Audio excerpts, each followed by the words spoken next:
Our next lesson is about compound and continuous interest. So this also involves exponential functions. We have a special formula that we use. So in this formula, the a value is going to represent our final amount. The p value represents the principal or the initial amount. So in banking questions, that's going to be how much I deposited. Again, R is going to be my rate, but as a decimal.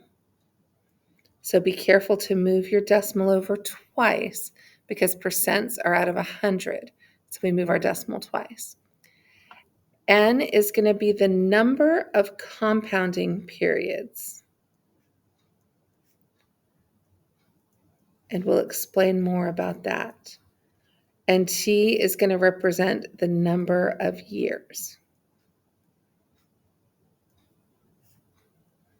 Let me add to that, number of compounding periods per year is what N stands for. So N is going to change based on our questions. If N equals 1, it compounds one time a year, that's annually. If N equals 2, semi-annual is going to compound twice per year.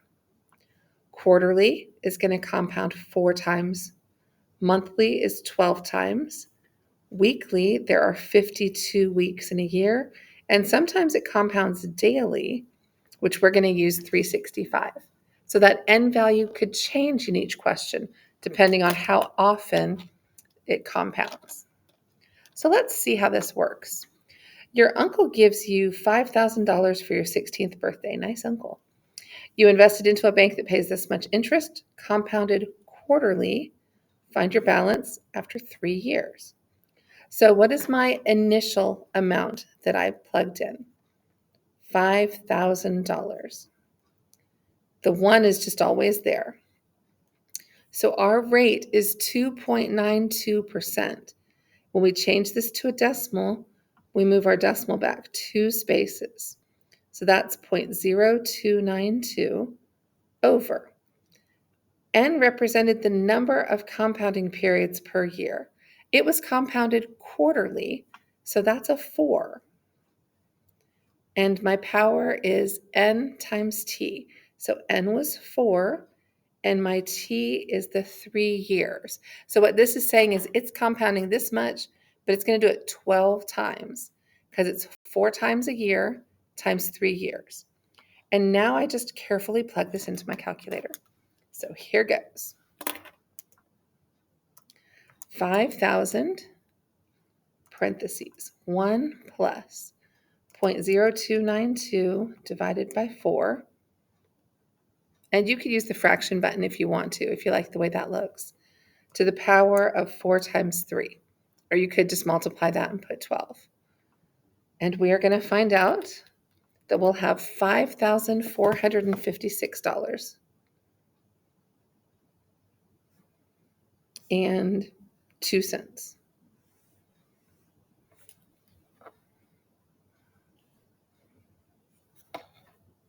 So this was my R that I made into a decimal.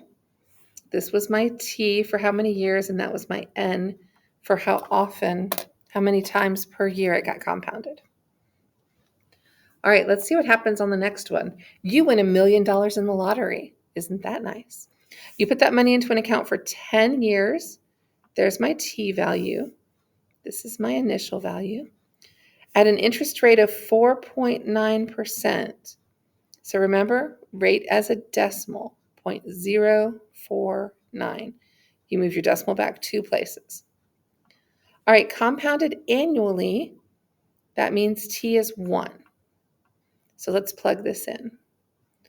$1 million, that's 6 zeros, times 1 plus my rate, 0.049, over 1 to the power of 10 times 1.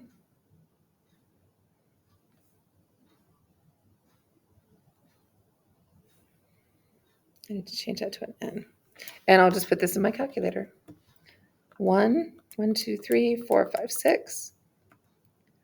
1 plus 0.049 to the power of 10. So if I do that for 10 years, I'm going to have $1,613,447.66. So when you hear people talk about living off of the interest, that $1 million is now $1.6 million. So we've earned some money there. Quarterly, I'm going to be compounding 4 times a year. So I'm going to take the same equation, 1, 2, 3, 4, 5, 6. But this time it's 0.049 divided by 4 to the power of 4 times 10. So this is your n, and that's also your n from your formula. So I'm just going to, I'll type it all over again. 1, 2, 3, 4, 5, 6. 1 plus, now for those of you who want to see it in a fraction, 0.049 over 4. So you could do that to the power of 4 times 10. Here goes.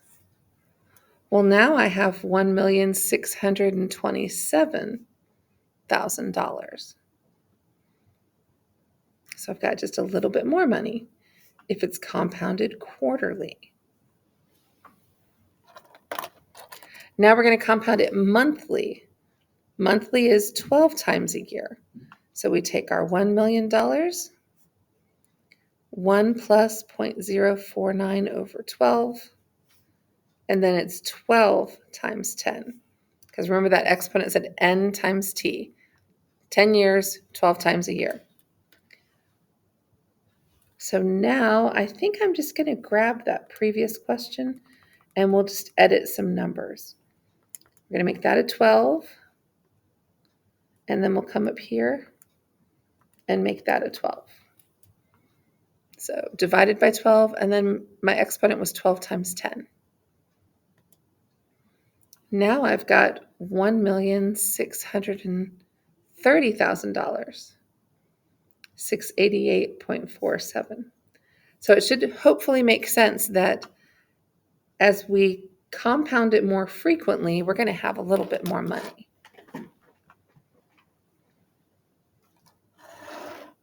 All right, next up, Tom and Jerry. They're buddies for this problem. They each have $250. Tom puts his money in an account with 3% annual percentage rate. That's what APR stands for, compounded weekly. Jerry puts his money into a 2.5% account, compounded daily. Who has more money in 7 years? So this is the way we tricked you to doing 2 separate problems. I'm going to do one problem for what Tom did, and then I'm going to do the same problem with the numbers for Jerry. So Tom started with $250. And he earns 3% interest. So that's going to be 0.03. And his is compounded weekly. So n is 52. And we're going to do that for 7 years. 52 times a year for 7 years. So you literally plug your numbers into the formulas. So let's calculate what happens to Tom. Well, that just makes it clear. So Tom's got 250. 1 plus 0.03 divided by 52 to the power of 52 times 7. So Tom's going to have $308. $308.40 at the end of those 7 years. Let's see what happens to Jerry. Jerry takes his $250. His interest rate is 2.5. So I'm going to write that as 0.025. And his compounds daily, which is 365 times a year, times 7 years.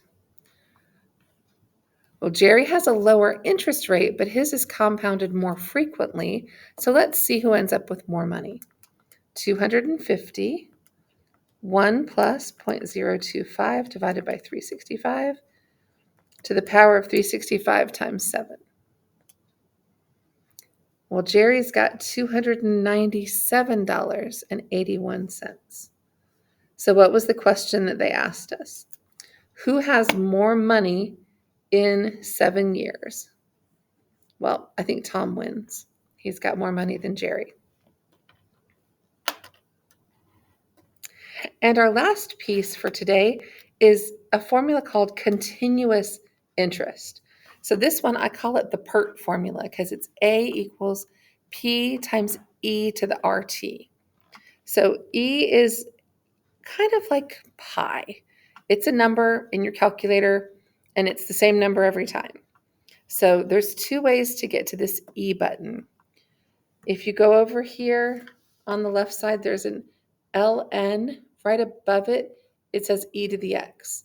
So if you want to do your E value, you do second ln, and that gives you e to whatever power. If you just wanted to look at the E all by itself, that's right above the division sign. So if I go second divide, that's just plain old E without a power. And this is what it's kind of like pi.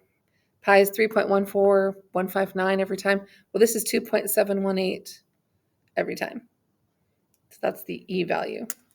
So again, A stands for the final amount. P stands for the initial amount. R is your rate as a decimal.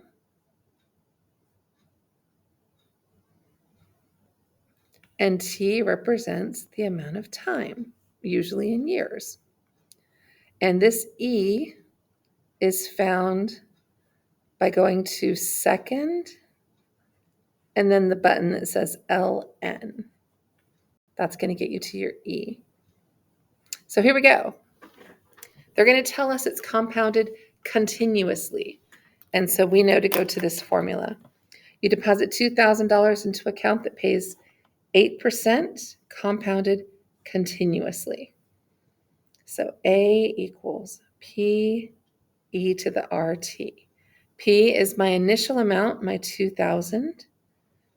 E to the power of 8% as a decimal for 3 years. So there's my rate, there's my time. And I just plug this into my calculator. So 200, and I'm going to go second ln e to the 0.08 times 3. And I have $254.25. So compounded continuously is even more than compounded daily. Compounds it a little bit faster. Number 5, you deposit $500 into an account that pays 4.5% annual interest compounded continuously. How much will be in your account after 5 years? Here we go.